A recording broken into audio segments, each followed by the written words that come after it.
to this super simple way of training your deeper abdominals to show up to work a little bit more and the superficial top ones to show up a bit less.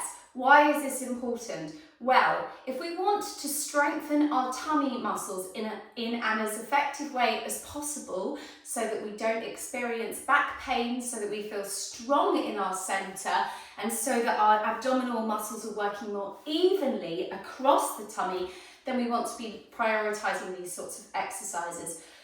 A lot of exercises that we do, the brain chooses or selects the muscles that it's most familiar with, the ones that tend to be closer to the surface in many cases. And so a lot of us will do our tummy exercises and or will spend a lot of time squeezing and tensing those top muscles, and the ones underneath it, the deeper ones, won't get much of a look in. And we really need those guys to help our backs and support us and hold us upright, because when you're more upright, things sit a bit more happily and evenly. So, very simple. Get on your back for me. Get your bum right at the end of your mat, because you need to be able to slide your legs easily. That's why I've got socks on. You can also put your feet on paper or something like that. You can slide your legs on if you, or on your kitchen floor, somewhere which is a slidey surface. You can do it on carpet as well if you don't have any other options. So, one hand on your belly, one hand on your chest. You want your pelvis to be in neutral. And what that means is that your front of hip bones are at the same level as the bottom of your pubic bone.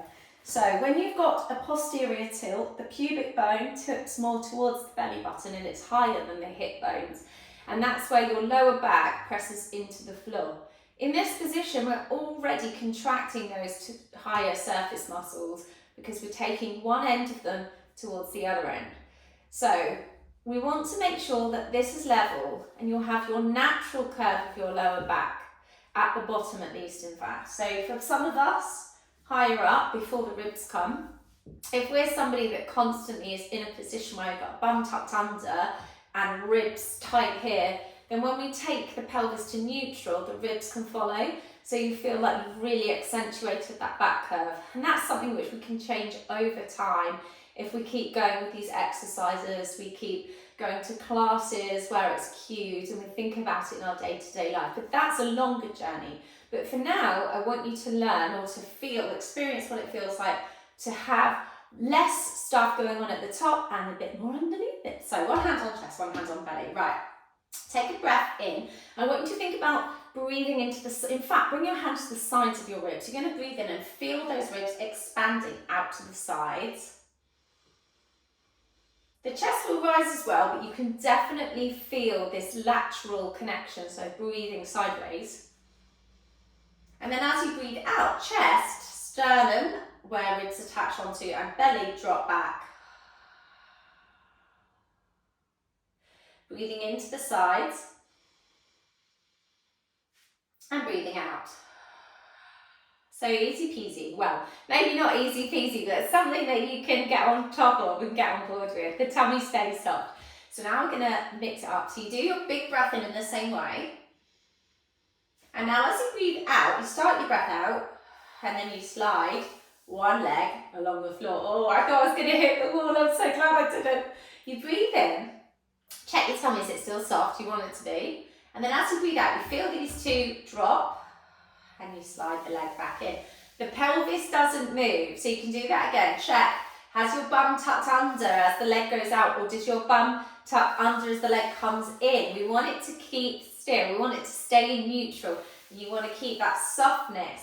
Now, if you are able to keep that softness, yes, you'll be using your hip flexors because their job is to bend the leg, but you'll also be using muscles which are deep to those surface level ones. So your transverse abdominis, your corset muscles. And then you can try the other side. Now, if your tummy is going hard as you're doing this, stick with it for a few days. Just do maybe a couple of rounds of it each day, maybe 8 on each side, really slowly, and eventually things will change. So once you've got that, now you're going to try and see what happens when you breathe in. Breathe out, slide one leg along. Breathe in. Breathe out, start dropping. Slide the other leg along. Does your tummy stay soft? Breathing in. Breathing out, slide one leg back. Does your pelvis stay still? Does your tummy stay soft? Breathing in, breathing out, and breathe the other one. And then you can do the whole thing again, but starting with the other leg this time. Now, noticing your postural tendencies here. Is your bum tucking under? If so, perhaps that tells you that that might be what you're doing when you're doing other abdominal exercises. Perhaps you've been told to do that. Perhaps you're tucking your bottom under, clenching your big glute muscles in your day-to-day life. That's something that I always work on a lot in all of my classes. So when you've done this, then breathing in, breathing out, really big exhale with a wide mouth. So you work across the whole span of the tummy so it stays flatter instead of working centrally and bunching up. You breathe in, breathe out. Can you get both legs back without tension coming in? Now that is hard, okay? So that's something you might have to keep going with over a course of a few days, maybe even longer. But doing this daily is a really good way to get the brain connected with the tummy, to start connecting with your deeper abdominals, but also posturally. It gives the brain information about which bony landmarks, so the back of the pelvis, back of the ribs, back of the skull, should be in line with each other for the body to be in a neutral position. It's also amazing for getting your breath-led movement on the go, and we'll also start to teach you about how you can use that breath to change how you feel too. So I hope you've enjoyed this and that you find it helpful. I'd love to know if you do, and of course this is just one small part of how you can start to change the way that your body feels by understanding it better and learning how to move better.